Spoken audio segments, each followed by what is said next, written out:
Good afternoon. I'm Adrian Dix, BC Minister of Health. To my right is Dr. Bonnie Henry, BC's Provincial Health Officer. Both Dr. Henry and myself would like to thank the team that are helping deliver our updates to all of you. You may be most familiar with Nigel Howard, who's somewhere beside me over here, and who's often on camera, but he works regularly with Sarah McFadden, and they make an amazing duo, and it's really a team effort, as I think Nigel would be the first to acknowledge. And to the entire team, Scott, Jennifer, Nicole, Tyler, Jessica, Susie, Piper, and Christy, thank you for all your work. We're honored to be here on the territories of the Lekwungen-speaking people of the Songhees and the Esquimalt First Nation, and happy to introduce Dr. Bonnie Henry. Thank you. Good afternoon. For today's BC COVID-19 update, I will report that we have 27 new cases who have tested positive in the province in the last 24 hours, bringing our total to 1,517. That includes 658 in Vancouver Coastal Health Region, 601 in the Fraser Health Region, 89 on Vancouver Island Health Region, 141 people in Interior Health, and 28 people in the Northern Health Region. We have, in addition, one additional long-term care facility outbreak reported in Vancouver Coastal Health in the South Granville Park Lodge. And as always, the list of the long-term care facility outbreaks will be included with the statement release. We have 20 other long-term care or assisted living facilities with ongoing active outbreaks, including 289 cases so far, 165 residents, and 124 staff. In addition, we have 3 additional positive cases at the nursery facility in the Interior Health, where we've had an ongoing outbreak and monitoring that Interior Health is doing with that premise, where we've had a number of temporary foreign workers who've tested positive. The facility outbreak at the Okanagan Correctional Center remains at a single positive case so far, but there's ongoing outbreak measures at that facility. And as we've talked about over the last few days, we have an ongoing and concerning outbreak at the Mission Medium Security Correctional Facility in the Lower Mainland. There are, as of official reports, there are 41 test-positive cases. We know there's ongoing testing and cases pending, and we currently have 7 people from that facility who are in hospital in BC. In response to that, we've had an ongoing effort over this weekend to beef up the outbreak response, the infection prevention and control measures, and the investigation of the outbreak and management of the outbreak between the province, Fraser Health Authority in particular, and Correctional Services Canada. And as part of that, the hospital, Abbotsford Regional Hospital, has developed a dedicated unit to ensure that people can be safely and securely cared for, if need be, in hospital. And in addition, Fraser Health is looking at redeploying the mobile medical unit that we have in the province that is able to look after people in a hospital setting and include critical care if need be. This mobile medical unit has been set up at the Vancouver Convention Centre, but it will be redeployed to the Abbotsford area to provide additional support for this ongoing and very concerning outbreak that we have at the Mission Correctional Facility. In addition, right now we have 134 people in British Columbia who are hospitalized, and of those, 58 are in critical care ICU. We have an additional 3 deaths to report today, bringing our total of people who have died from COVID-19 in BC to 72. All 3 of these were deaths that occurred in our long-term care homes, 2 in Vancouver Coastal and 1 in Fraser Health. And our condolences and our thoughts and prayers go out to the families and the care providers for these people who have been affected by this virus. We have 942 people who have recovered fully in BC now. I want to talk a little bit about the pandemic response and want to thank a number of people who've been really actively engaged in helping us build our firewall that we will need to continue for some time to come here in British Columbia. First, to the mobile medical unit that I mentioned, who the team is going where the need is greatest at the moment, and we appreciate their flexibility and their expertise in being able to support our response. In addition, I really want to thank the many public servants at our land and air borders, people from the public service in British Columbia who recognized that we need a need and stepped up to a call for volunteers. And they're supporting travelers who are coming back to BC to self-isolate. They're assessing their self-isolation plans and ensuring that this is done safely so that everybody can meet what we need them to do, our expectation that they self-isolate for 14 days. We are in this together, and this is our way of supporting other British Columbians who are coming back home. And we need this for now, and we need this for our future, because this is going to be an important piece that we do going forward to make sure that if and when we're at the point where we can reduce some restrictions here in British Columbia, we're not reseeding or adding more sparks to our province in people coming from around the world. And so we expect that this border control effort will be going on for some time, and we were happy to hear that the federal government has now put in place an order in council that extends these same types of supports and requirement for self-isolation plans to all of the borders in Canada, as we feel that that is an important way for us to protect ourselves going forward from this virus. And just to give you a sense of the numbers, there are 2,337 arrivals over the last few days since this was put in place in British Columbia, and 24 people have been offered accommodations. Everybody else has been supported to self-isolate. So that, I think, is a big success story and an important part of our firewall for the future. Today as well, I want to recall and talk about the fact that COVID-19 is not our only public health emergency in BC right now. 4 years ago today, we declared a public health emergency because of the overdose crises that it was affecting our communities, again, around this province, affecting our families, our brothers and sisters, our uncles, our friends. And this crisis also continues. I am acutely aware and continue to be acutely aware of the suffering and loss that is being felt by people who use drugs, by their families, and by their communities.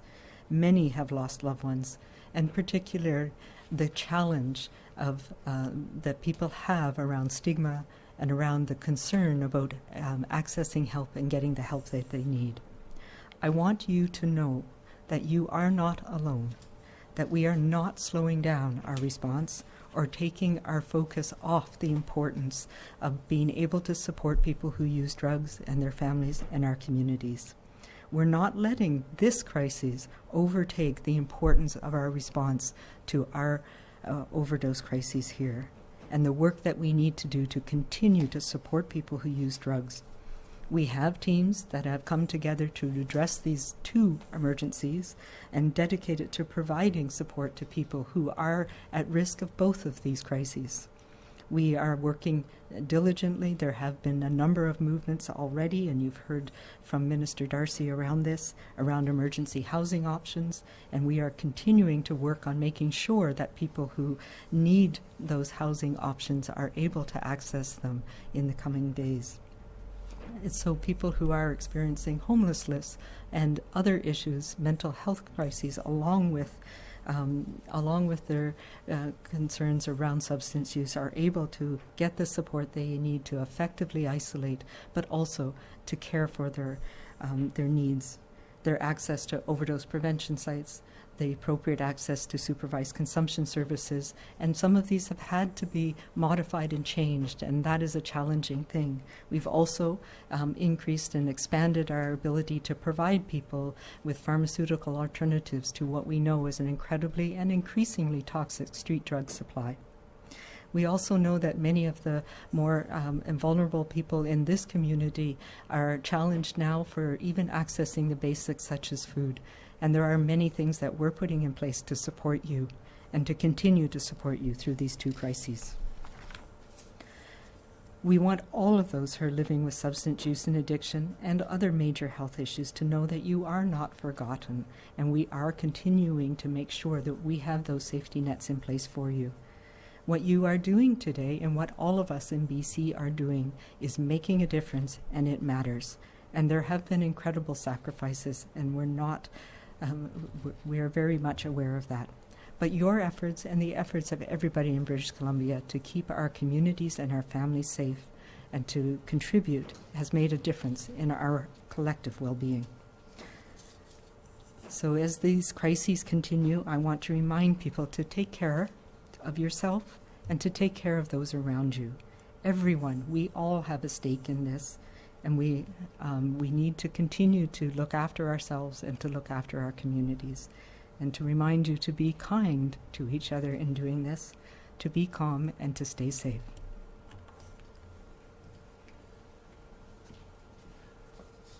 Thank you very much, Dr. Henry. I wanted to join Dr. Henry in expressing my condolences to the families of the 3 people who died in the last 24 hours from COVID-19 in BC.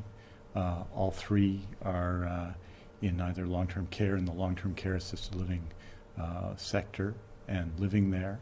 And that makes it, in many ways, all the harder, because those sectors right now are very difficult for loved ones to visit.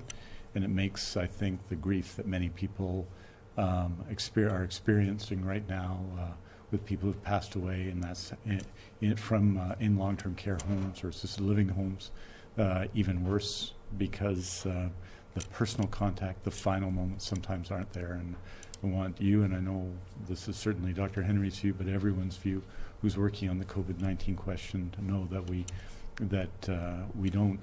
aren't living your grief in the same way, but we see your grief, and we wanted to extend our condolences to all of you.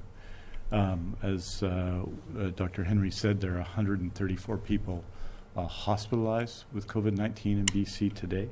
That's 73 in Fraser Health, 11 in Interior Health, 10 in Vancouver Island Health, 3 in the Northern Health Authority, and 37 in the Vancouver Coastal Health Authority.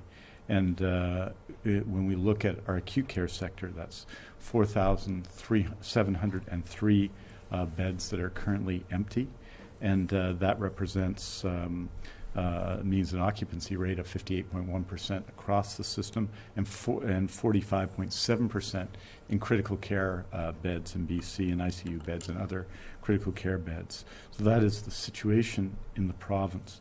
I wanted to thank all of the people who are working at 811. Again, yesterday, response times on average were well under a minute, and I know that they continue to do dedicated and committed work. I think it's also a reminder, and on this very significant day, the 4th anniversary of the declaration of the other state of emergency in healthcare in BC, the opioid crisis, to note what people are doing across the province. I want to note the statement released today by my colleague, the Minister of Mental Health and Addictions, Judy Darcy, and all of the efforts being made that are continuing to be made in that ongoing state of emergency, that ongoing crisis that has so affected our society. And so we have 2 states of emergency, and we continue to be hugely dedicated to dealing with both. I also want to say that there's, of course, a lot of other things happening in healthcare right now.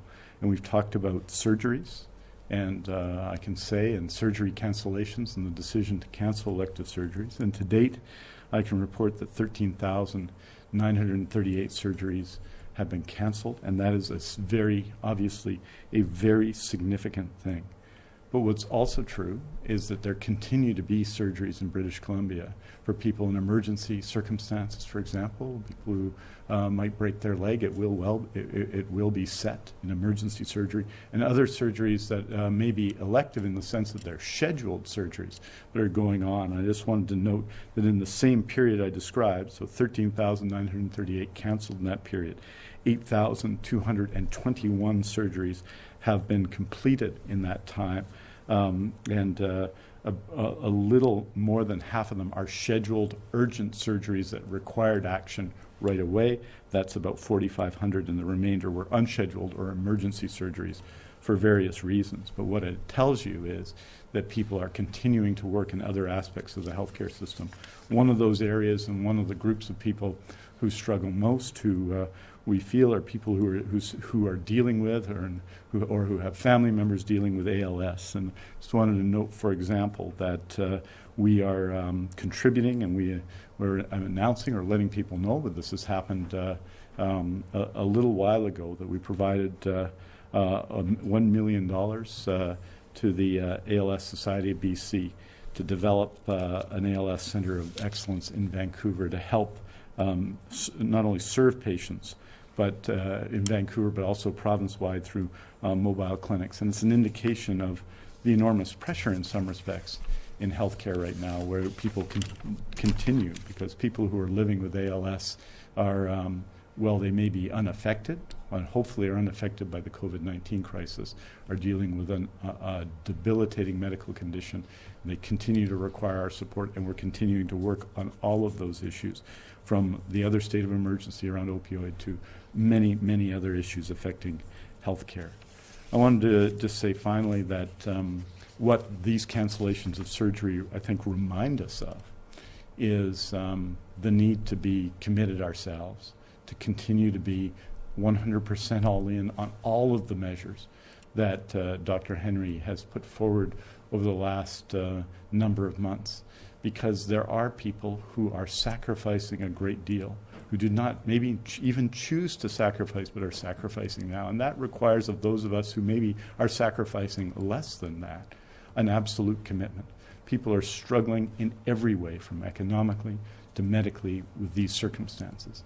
And what that tells us is that we have to continue to be 100% all in for those that we love and for those that we don't know, but those who are struggling in our society. And I ask everybody to recommit today, as every day, to our joint effort to fight COVID-19 in British Columbia.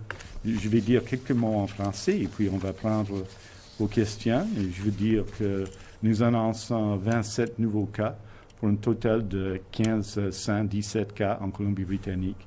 Nous sommes attristés de signaler 3 autres décès liés au COVID-19, 2 dans la région de santé de Vancouver Coastal et 1 à Fraser, pour un total de 72 décès en Colombie-Britannique à cause de COVID-19. Nous offrons nos condoléances à tous ceux qui ont perdu leurs proches. Il y a une nouvelle épidémie dans un établissement de soins de longue durée à South Granville Park, dans la région de santé de Vancouver Coastal. Les 21 établissements de soins de longue durée et de vie assistée touchés, combinés à l'épidémie de Bylands Market, de Nurseries, totalisent 289 cas actifs de COVID-19. Et je veux dire finalement que les autorités fédérales ont confirmé 41 cas de détenus COVID-19 au Centre correctionnel fédéral à sécurité moyenne de l'établissement de Mission. 6 de ces personnes reçoivent des soins à l'hôpital. We're happy to take your questions. Thank you. Okay, so before we move into the questions, please, as a reminder, press *1 to enter the queue. You are limited to 1 question. And please unmute your you're not audible until we call your name. First question today is from Denise Ryan, Vancouver Sun. Hi, Dr. Henry. According to your directive on April 10th, regional health boards are to establish working groups to facilitate the restriction of care aids to a single care home site. And these medical health officers may make exceptions to the single site rule. Fraser Valley currently has made an exception, stating there are no restrictions in terms of the numbers of facilities care workers can work at, except those care workers who are currently working in a home with an outbreak. Care workers and LPNs continue to travel between multiple sites in a single day, and sometimes using a single mask and single pair of gloves at multiple sites throughout the day. Based on these concerns, do you think you're doing enough to protect vulnerable care home residents across all health authorities, and will you establish a timeline for these health authorities to comply with your single site recommendation? It's not a recommendation, it is an order, and yes, we do expect compliance across the province. Some areas of the province are ahead of others, and there has been some exceptions made in the short term Fraser Health is working on this and will be in compliance, and there is not, as far as I'm aware, a blanket there is not a blanket exception within Fraser Health. I think you are probably referring to orders that were in place prior to us having the system in place to come up with the approach that we're doing over the past a week to 10 days. So yes, it will happen. It is complicated, and much more complicated in the Lower Mainland, where you're dealing with two quite large health authorities that have a number of facilities. I know Fraser and Vancouver Coastal are working on this right now. Next question is Tanya Fletcher, CBC. Oh, hi, Doctor. My question is twofold. Just wondering if you can outline details specifically of moving the mobile medical unit out to the Abbotsford area, what that will look like logistically. And on that note, with the Mission Institution outbreak growing, it seems prisons are facing the same issues as long-term care facilities. So is there a need for a non-movement order more directly targeted towards corrections employees, inmates, to ensure that they're not moving between even federal and provincial prisons?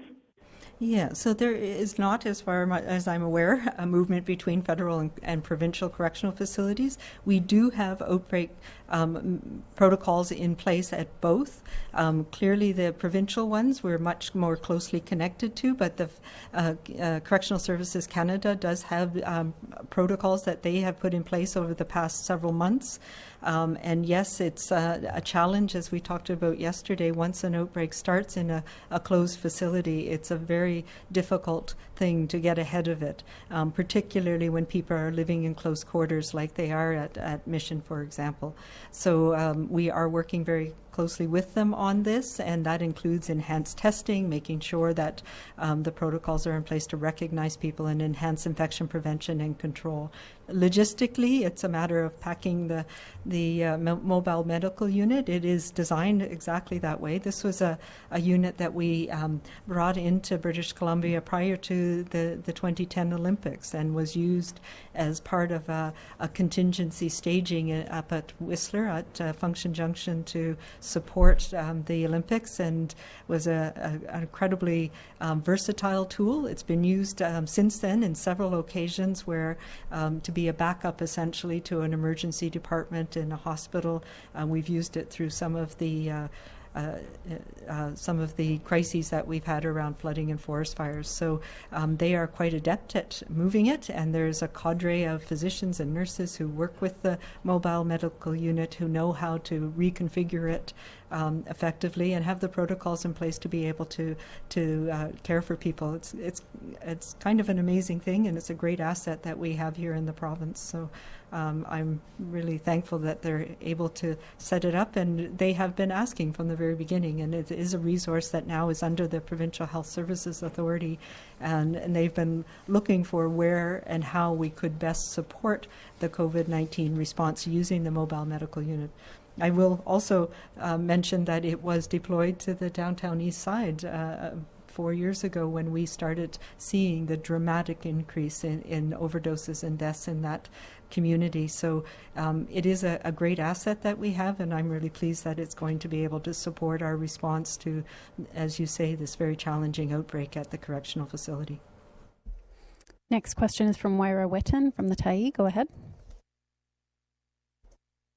Hi, good afternoon, Dr. Henry. Thank you for your time. With health authorities focusing on additional staff, like re-registering retired or fast-tracking trainee healthcare professionals, a significant number of international medical graduates are saying that they want to help too. What's your stance on fast-tracking accreditation for these graduates? And if you support it, how can government support professional colleges to do this?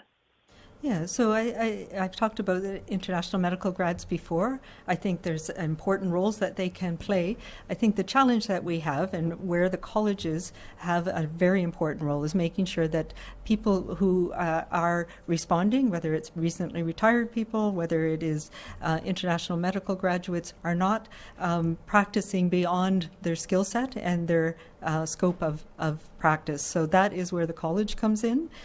So international medical graduates can do a number of things, but this is not the time to start new training programs, for example, where they need supervision to be able to do certain types of activities. So there has been, the College of Physicians and Surgeons has a separate licensing or approval process for international medical graduates that do allow them to be part of the response in specific roles. So I think that's a really great thing. We know that, for example, they can be incredibly helpful in supporting the public health work that we do under supervision for medical health officers and others.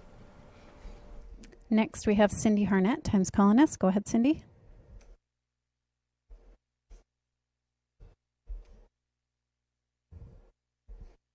Cindy, are you on hold?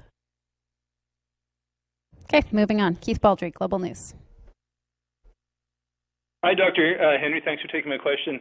I asked you about the changing view of ventilators a few days ago, and you talked about sort of mirrored the changing information we're getting about this unique virus. And since then, a couple of respiratory therapists have contacted us saying that they've got patients where the ventilators just simply aren't working, and they've had to resort to other measures. And some staff at Royal Columbian sent us a note saying they're using, I think it's called Optiflow. What do we know now about the virus that we didn't know before? Because those respiratory therapists say this is not behaving like an influenza virus.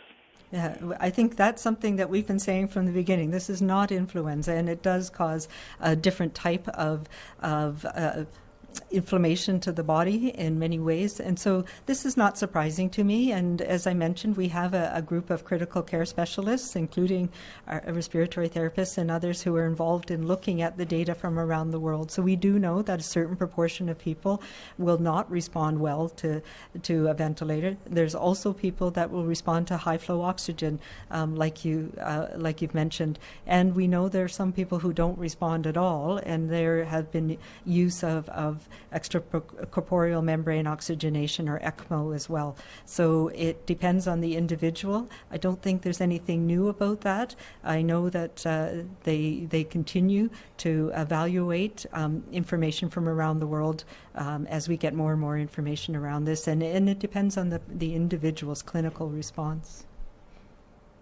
Next question is from Brenna Owens, CP.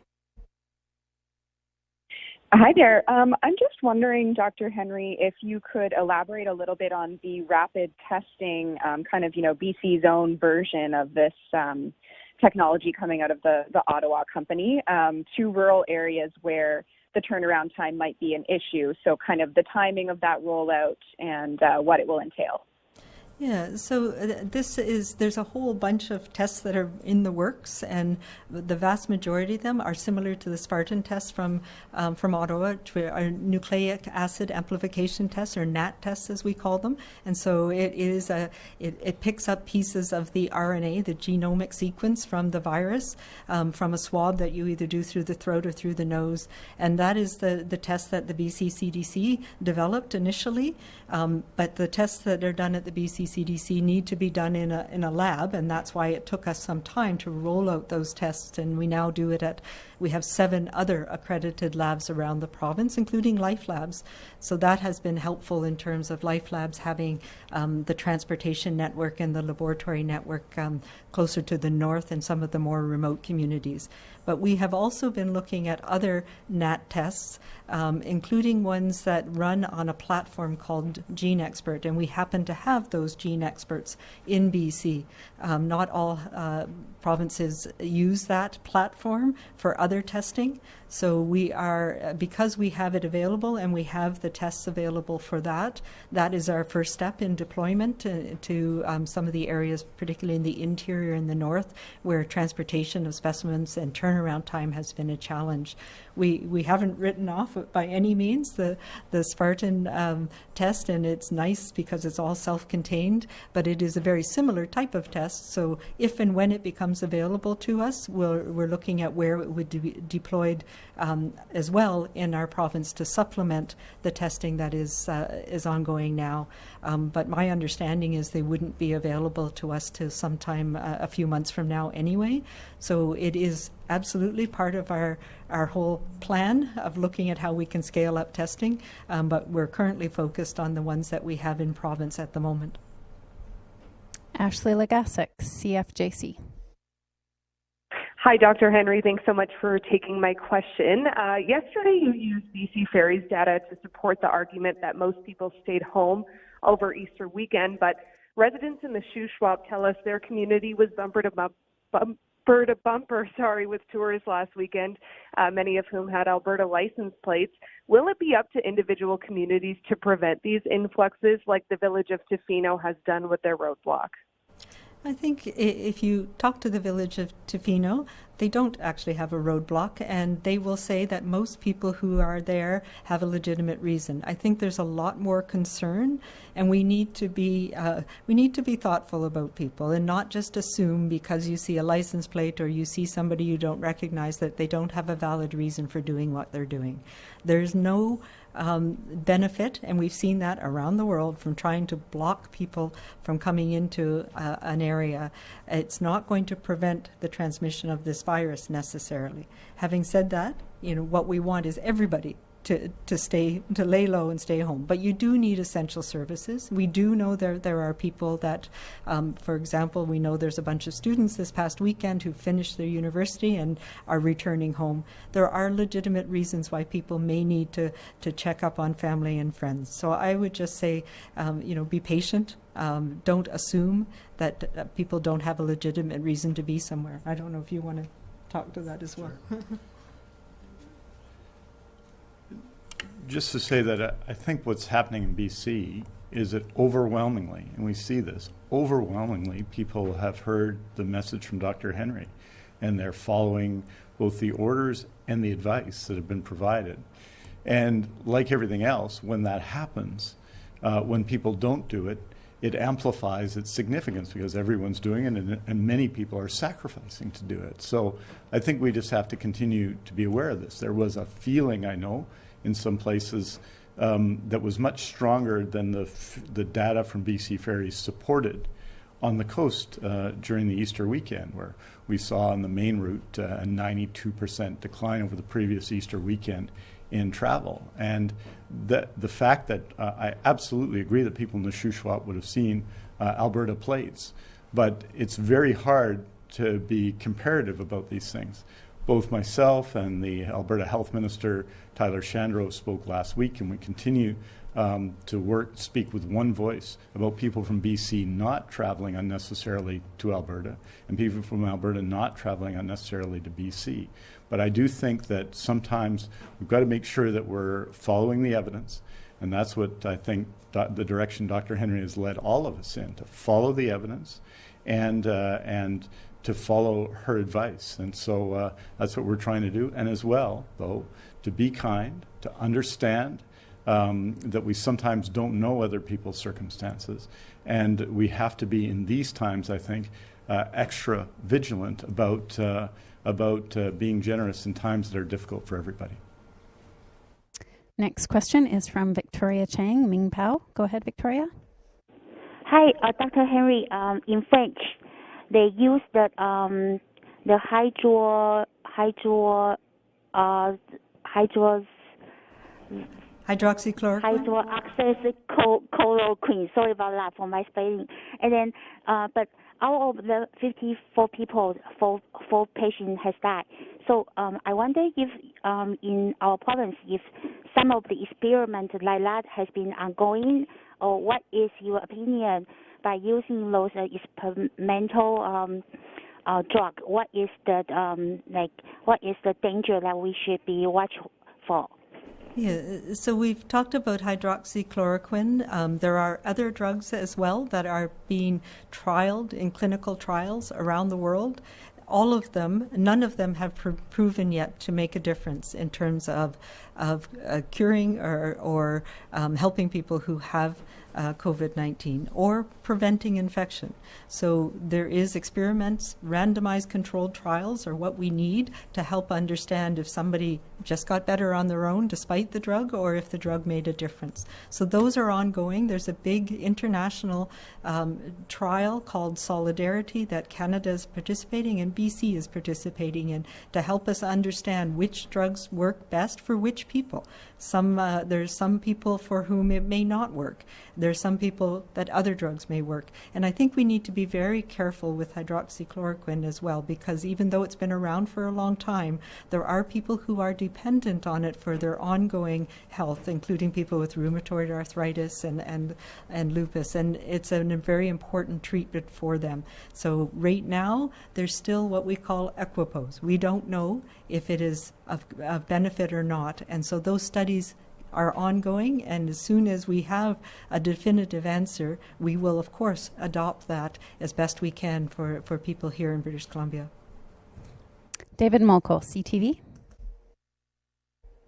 Hi, Dr. Henry. I wanted to talk a little bit about the numbers of people hospitalized or in ICU. If you kind of look at the numbers, they're about where they were 2 weeks ago, and I kind of want to reach out to you and ask if those numbers kind of tell the whole story. And the reason is, one, we have limited, albeit a very deliberate testing strategy, and two, others who are enduring their symptoms at home or in long-term care.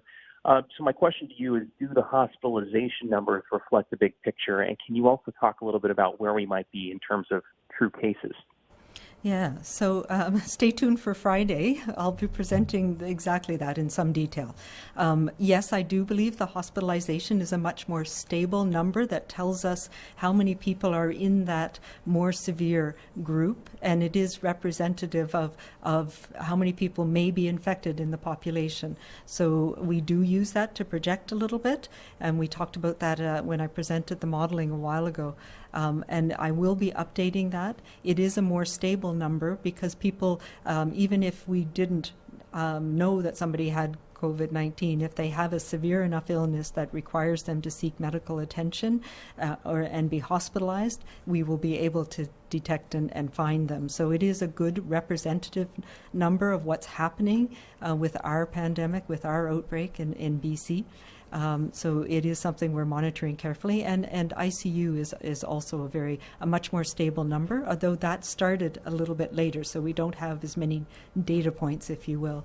The other piece around our testing, of course, we've expanded it in the last week and a bit, but as you can see, if you see the testing numbers, that it has not gone up dramatically. So that tells us some stuff too. That tells us about how many people are not getting sick right now, and we know a lot of that has to do with the influenza season fading away, which is good news because we now have less chaff to find the wheat in when we're looking for people who have this disease, which is also a really important part going forward.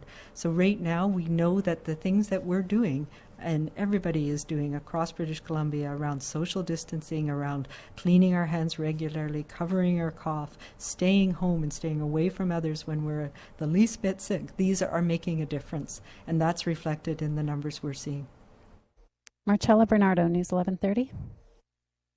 Hi there. I was hoping to ask the question today about the, perhaps Health Minister Adrian Dix can answer this, concerns that I'm hearing from teachers, educators, people in healthcare about the use of Zoom to conduct virtual conference calls and people being hacked, and whether or not that is the best way to try to do virtual healthcare at a time like this when a lot of people are tense about what's going on.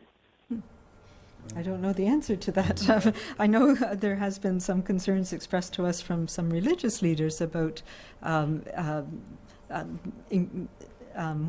the right word? Nasty messages that people are hacking into Zoom meetings, which I think is really deplorable. I have not heard concerns about anything in the education or certainly not the healthcare realm, and I'm not sure that Zoom is what is widely used for the virtual care. There are many platforms that can be more secure than that.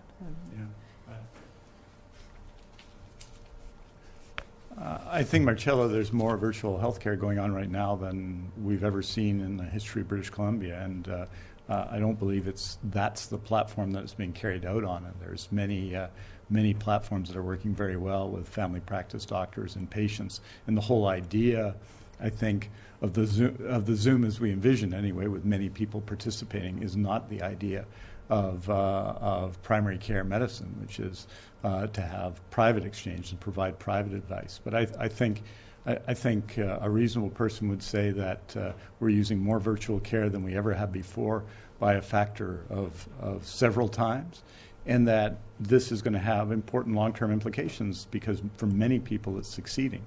And I'll just note the numbers that Dr. Henry talked about today, the number of people who have recovered from COVID-19 at home with the daily support of public health and with the support of primary care doctors and nurse practitioners around BC, which indicates that those practices are working for people, whether they're telephone consultations or some form of video conferencing or virtual care. They're still they're working for people. So I realize there's been some complaints about Zoom as a technology and some concerns about it in education, and maybe others are way more qualified than I to speak to that.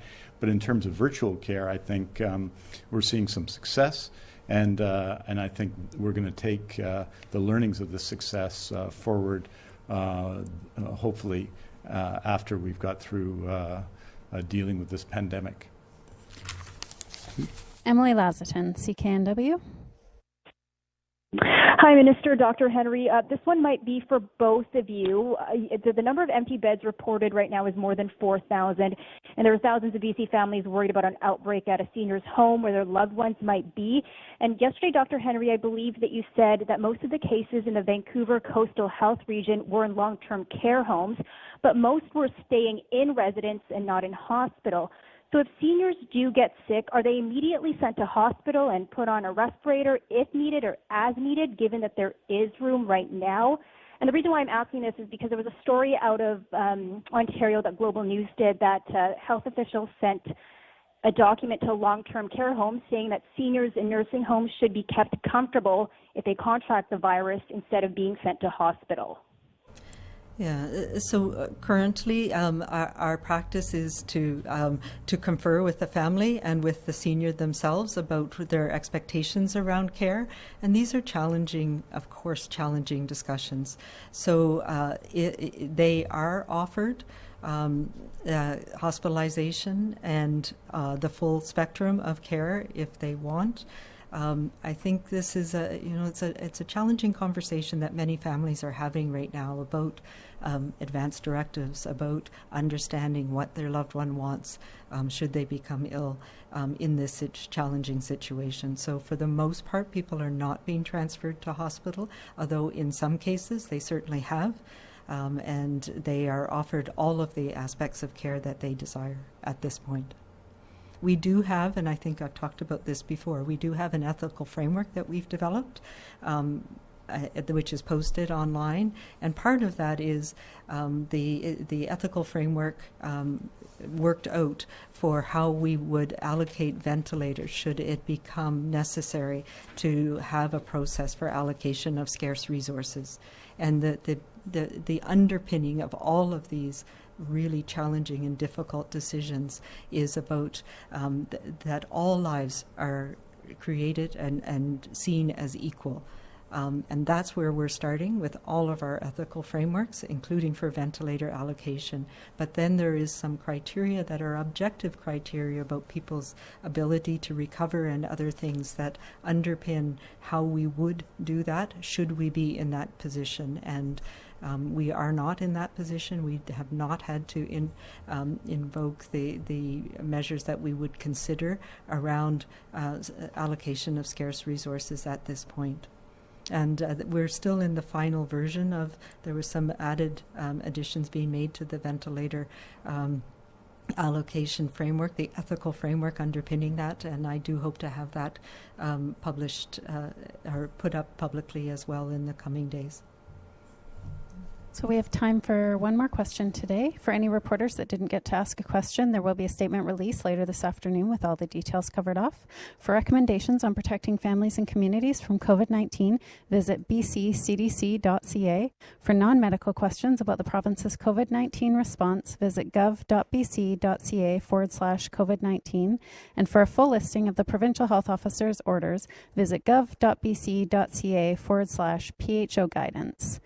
Last question is from Andrea Wu, Globe and Mail. Please go ahead. Hi, Dr. Henry. My question is about BC's recent move to centralize staffing at long-term care homes and temporarily offer a uniform wage to all workers.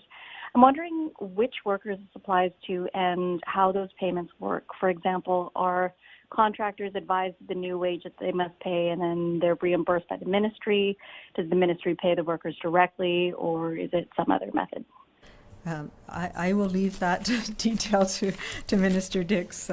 It is complicated, and there has been a new agreement in place under the order for the duration of the pandemic.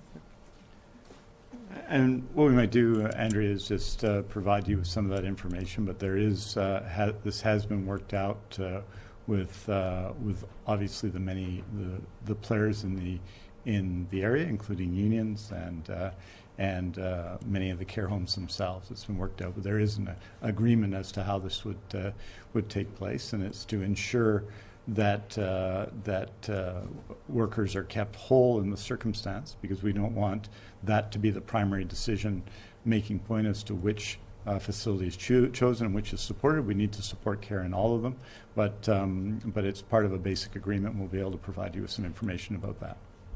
That's all the time we have today. Thank you.